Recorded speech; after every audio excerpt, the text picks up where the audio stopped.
అందరికీ నమస్కారం అండి. ఈరోజు మనం హోతా పద్మినీదేవి గారు రచించిన మచ్చ అనే ఓ చక్కటి కథను విందాం. ఇక కథలోకి వెళ్దాం. చాలా మంచి సంబంధం నాన్న. మన శ్రావణిని ఎవరిదో పెళ్లి క్యాసెట్లో చూసి వాళ్ళు ఇష్టపడ్డారు. వాళ్ళంతటి వాళ్ళగా శ్రావణిని వాళ్ళ అబ్బాయికి చేసుకుంటామని మధ్యవర్తిని పంపి మరీ అడిగారు. శివరాం స్వరంలో ఆనందం. అవును మావయ్య, మనకంటే ఎన్నో మెట్లు పైనున్న వాళ్ళు శ్రావణిని కోడలుగా చేసుకుంటామని అడగటం నిజంగా మన అదృష్టం. సుమతి సంబరంగా చెప్పింది. వాళ్ళు మనస్ఫూర్తిగానే శ్రావణిని ఇష్టపడ్డారా? ఆయన స్వరంలో అపనమ్మకం. అదేమిటి నాన్న అలా అడుగుతున్నారు? అంత డబ్బున్న వాళ్ళు మనలాంటి మధ్యతరగతి వాళ్ళతో వియ్యం అందుకోవాలనుకోవడం. మధ్యవర్తిని అదే మాట అడిగాను. శ్రావణి వాళ్ళకి చాలా నచ్చిందిట. మన కుటుంబ సాంప్రదాయం గురించి విని ముందుకొచ్చారట. అబ్బాయి ఫోటో మనకిచ్చారు. ఒక మోస్తరు అందగాడే, పర్వాలేదు. బీటెక్ అయ్యాక ఎంబీఏ చేశాడట. స్వంతంగా బిజినెస్ చేస్తున్నాడు. అవన్నీ సరే, వాళ్ళు మన శ్రావణిని సరిగ్గా చూశారా? వాళ్లే ప్లాస్టిక్ సర్జరీ చేయిస్తారట. అప్రయత్నంగానే శ్రావణి చెయ్యి తన కుడి చెక్కిలిని తాకింది. పచ్చి పసుపు, పాలమీగడ, గులాబీ రేకులు అన్నీ రంగరించిన శరీర ఛాయ ఆమెది. కవులు కావ్యాలలో వర్ణించినట్టు కలువరేకుల కళ్ళు, సంపెంగ నాసికం, గులాబీ రేకుల్లాంటి పెదవులు, కృష్ణానది తరంగాల్లాంటి జుట్టుతో ప్రబంధ నాయికలా ఉంటుంది శ్రావణి. అయితే కుడి చెక్కిల మీద ముక్కు నుంచి చుబుకం వరకు నల్లటి పుట్టుమచ్చతో ఆమె ముఖం గ్రహణం పట్టిన చంద్రుడిలా ఉంటుంది. ఆ మచ్చ కారణంగా ఆమెను 2-3 పెళ్లి సంబంధాల వాళ్ళు తిరస్కరించారు కూడా. అలాంటిది ఇప్పుడు ఈ పెళ్లి సంబంధం వాళ్ళు ఏరి కోరి శ్రావణిని పెళ్లి చేసుకుంటానటం, పైగా వాళ్లే ఆమె ముఖం మీద మచ్చకి ప్లాస్టిక్ సర్జరీ చేయిస్తామనడంతో శివరాం దంపతులు ఆనందంతో ఉక్కిరి బిక్కిరి అవుతున్నారు. ఆ ఒక్క లోపం తప్ప నా కూతురికి ఏం తక్కువ? అందాల భరిణి అనుకుంటోంది సుమతి మురిపెంగా కూతుర్ని చూస్తూ. ఇదిగోండి మావయ్య, అబ్బాయి ఫోటో. సుమతి మామగారికి వరుడి ఫోటోని అందించింది. వాళ్ల వైపు నుంచి అభ్యంతరాలేం లేవు నాన్న. మీరు అంగీకరిస్తే. నేను అంగీకరించకపోతే ఈ సంబంధం వదిలేస్తావా? ఫోటోని పరిశీలనగా చూస్తూ అడిగాడు వివేకానందమూర్తి. వదిలేస్తాను స్థిరంగా అన్నాడు. సరదాగా అన్నాను లేరా, నవ్వాడు ఆయన. సుమతి పెళ్లివారు వచ్చే వేళైందని శ్రావణిని స్నానం చేసి ముస్తాబోవమని హెచ్చరించి హడావిడిగా వంటగదిలోకి నడిచింది. వరుడు అభినవ్ నేటి యువతరానికి ప్రతినిధిలా ఉన్నాడు. అతని బట్టలు, హెయిర్ స్టైల్ మారుతున్న ఫ్యాషన్కి అనుగుణంగా ఉన్నాయి.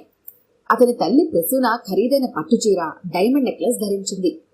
ఆవిడ మాటలోనే కాదు, ప్రతి కదలికలోనూ భేషజం ఉట్టిపడుతోంది. వరుడి తండ్రి మధుసూదన్ మాటల్లో కూడా డబ్బున్నవాడిననే గర్వం, దర్పం వ్యక్తమవుతున్నాయి.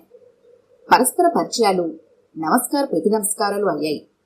కాఫీ పలహారాల తర్వాత సుమతి శ్రావణిని తీసుకొచ్చి వాళ్ళకెదురుగా కూర్చోబెట్టింది. అమ్మాయి లక్షణంగా ఉంది. సీడీలో కంటే చాలా అందంగా ఉంది. కాకపోతే ఆ మచ్చే. ప్రసూన పెదవి విరిచింది. ఐ థింక్ అది ప్లాస్టిక్ సర్జరీ ద్వారా పూర్తిగా తొలగించవచ్చు అన్నాడు మధుసూదన్. తాము కోడలుగా చేసుకోవాలనుకుంటున్న అమ్మాయి పేరైనా అడగకుండా ఆమె ముఖం మీద మచ్చ గురించి ఆమెకు ఎదురుగానే మాట్లాడుకుంటున్న వారి ధోరణి వివేకానందమూర్తికి నచ్చలేదు. ఉన్నట్టుండి మధుసూదన్ దంపతుల దృష్టి వివేకానందమూర్తి బట్టతల మీద నుంచి నుదుటి మీదకి పాకి అక్కడున్న మచ్చ మీద పడింది. మీకు కూడా మచ్చ ఉందే? మీ మనవరాలికి నల్ల మచ్చ, మీది తెల్ల మచ్చ. మచ్చ మీ వంశంలో వారసత్వమా? ప్రసూన అదోలా నవ్వుతూ అడిగింది. ఏదో జోక్ విన్నట్టు ఫకాల్న నవ్వాడు మధుసూదన్. శివరాం, సుమతిల ముఖాలు ఎర్రబడ్డాయి. వివేకానందమూర్తి అదే చిరునవ్వుతో తనక్కుండా అన్నాడు. ఇది పుట్టుమచ్చ కాదు, ఒక గూండా కొట్టినప్పుడు ఆయన గాయం తాలూకు మచ్చ. గూండా జోలికి ఎందుకు వెళ్లారండి? వివేకానందమూర్తి జవాబిచ్చేలోగానే మధుసూదన్ చేతిలోని సెల్ఫోన్ మోగింది. వెంటనే రిసీవ్ చేసుకున్నాడు ఆయన. జగన్నాథ్, ఎక్కడున్నావు? అడ్రస్ తెలుసుగా? ఓకే అని సెల్ ఆఫ్ చేసి చెప్పాడు. నా ఫ్రెండ్ డాక్టర్ జగన్నాథ్ అపోలో హాస్పిటల్లో ప్లాస్టిక్ సర్జన్గా పనిచేస్తున్నాడు. ఏదో పని మీద ఈ ఊరు వచ్చాడు. మీ అమ్మాయి చంప మీద మచ్చని పరీక్షించడం కోసం ఇక్కడికి వస్తున్నాడు. వివేకానందమూర్తి అభినవ్ను పరిశీలనగా చూస్తున్నాడు. నిశ్చితార్థానికి ముందే ప్లాస్టిక్ సర్జరీ జరిగిపోవటం మంచిది. లేకపోతే సీడీలో, ఫోటోల్లో ఎంత అసహ్యంగా కనిపిస్తుందా మచ్చ? అప్పటి వరకు నోరు విప్పి ఒక్క మాటైనా మాట్లాడని అతను అన్నాడు. శివరాం సుమతిల ముఖాలు నల్లబడ్డాయి. కనీసం మా మనవరాలి పేరైనా అడగలేదు మీరు అన్నాడు ఆయన. ఏ పేరైతేనేంలేండి, అంతగా పేరు నచ్చకపోతే మార్చుకోవడం పెద్ద పనా? ప్రసూన అతిశయంగా అంది. వివేకానందమూర్తి చిరునవ్వుతో చూస్తున్నాడు. వీధిలో కారు ఆగిన శబ్దం. కొన్ని క్షణాల తర్వాత లోపలికొస్తున్న నడివయసు వ్యక్తిని హలో జగన్నాథ్ అని ఆడంబరంగా పలకరించాడు మధుసూదన్. ఆ ఇద్దరి కరచాలనం పలకరింపుల తర్వాత మామగారి సైగతో సుమతి కాఫీ ఫలహారాలు తెచ్చి ఇచ్చింది ఆయనకి. తామెవ్వరినీ జగన్నాథ్కి పరిచయం చేయకపోవడం వివేకానందమూర్తిని ఆశ్చర్యపరిచింది. ఈ అమ్మాయే ఆర్ధోక్తిలో ఆగాడు మధుసూదన్. శ్రావణి మర్యాదగా నమస్కరించింది. డాక్టర్ జగన్నాథం ఆమె దగ్గరికొచ్చి ఆమె చక్కెర మీద మచ్చని పరీక్షించాడు. నో ప్రాబ్లం, ప్లాస్టిక్ సర్జరీ చేసి ఈ మచ్చని పూర్తిగా తొలగించొచ్చు. ఆ క్షణంలో మధుసూదన్ దంపతుల ముఖాల్లో, ప్రత్యేకించి అభినవ్ కళ్ళల్లోని మెరుపు వివేకానందమూర్తి దృష్టిని దాటిపోలేదు. నాకు ఫ్లైట్ టైం అయింది, నేను బయలుదేరతాను అన్నాడు జగన్నాథ్. ఓకే, సర్జరీకి డేట్ ఫిక్స్ చేసి నాకు చెప్పు. సర్జరీ తర్వాతే నిశ్చితార్థం పెళ్లి పెట్టుకుంటాం అన్నాడు మధుసూదన్. నువ్వు ఇంటర్మీడియట్ ఎక్కడ చదివావు అభినవ్? ఉన్నట్టుండి అడిగాడు వివేకానందమూర్తి. విజయవాడలోనండి. నేను కూడా విజయవాడలోనే లెక్చరర్గా పనిచేసేవాడిని. ఐసి, నేను నీకు గుర్తున్నానా? నేను గతంలో మిమ్మల్ని ఎక్కడా చూడలేదండి. నా నుదిటి మీద గాయం తాలూకు మచ్చ చూశాకైనా నన్ను గుర్తుపట్టలేదా నువ్వు? అభినవ్ బ్లాంక్గా చూశాడు. నేను లెక్చరర్గా పనిచేసి రిటైర్ అయి చైతన్య కాలేజీలో ఫిజిక్స్ లెక్చరర్గా చేరాను. Loyola college intermediate physics paper వ్రాస్తున్నావు నువ్వు. పాపం, క్వశ్చన్ పేపర్ కష్టంగా ఉందో లేక నువ్వు పరీక్షకి సరిగా ప్రిపేర్ అవ్వలేదో తెలియదు. కాపీ కొడుతూ పట్టుబడ్డావు. ఆ రోజు నిన్ను పట్టుకున్న ఇన్విజిలేటర్ని నేనే. కాసేపు నీ ఫ్యూచర్ పాడవుతుందని, నీ కెరీర్ మీద మచ్చపడుతుందని వదిలేయమని బ్రతిమాలావు. నేను లొంగలేదు. తరువాత మీ మామయ్య ఎమ్మెల్యే అని అతని పేరు చెప్పావు. నేను భయపడలేదు. నీ చేతిలోని ఆన్సర్ షీట్ స్లిప్పుతో సహా లాక్కొని నిన్ను పరీక్ష హాల్లో నుంచి బయటికి పంపించేశాను. ఆ మర్నాడు చీకట్లో ఒంటరిగా వస్తున్న నన్ను కర్రతో తల మీద కొట్టి పారిపోయావు. అప్పుడు నా తలకి పడిన కుట్లు 10. ఆ గాయం మానినా మచ్చ మానలేదు. నిన్ను నేను మర్చిపోలేదు. అప్పటికి ఇప్పటికీ నీలో మార్పేమీ లేదు. నీ ఫోటోని చూడగానే గుర్తుపట్టాను. అవును, నీ బీటెక్ ఎంబీఏ డిగ్రీలు నిజమేనా? అప్పుడు కాపీ కొడుతూ పట్టుబడ్డాకైనా బుద్ధిగా చదువుకున్నావా లేక చదువు కొన్నావా?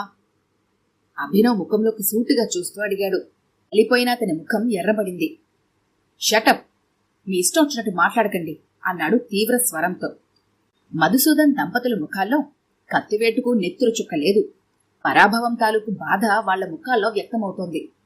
మిస్టర్ అభినవ్, శ్రావణి శ్రావణ మేఘంలా గర్జించింది. మా తాతయ్య మీ నిజస్వరూపాన్ని బయట పెట్టారనా మీ ఉలుకు? నా ముఖం మీద మచ్చని ప్లాస్టిక్ సర్జరీతో తొలగించవచ్చు, కానీ వికృతమైన మీ మనసులను మార్చడానికి ప్రపంచంలోని ఏ సర్జరీ ఇంతవరకు కనిపెట్టలేదేమో. మీకు కావలసింది మీ జీవిత సహచరి కాదు. ఈమె నా భార్య అని సొసైటీలో గర్వంగా పరిచయం చేసుకోవడానికి అందమైన ఆడబొమ్మ కావాలి.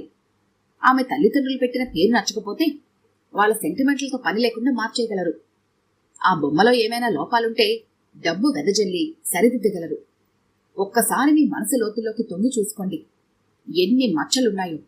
డబ్బుతో దేన్నైనా కొనేయాలనే అహం, దర్పం, మనిషిని మనిషిగా గౌరవించలేని కుసంస్కారం, మా మాటే చెల్లుబాటవ్వాలనే అహంకారం.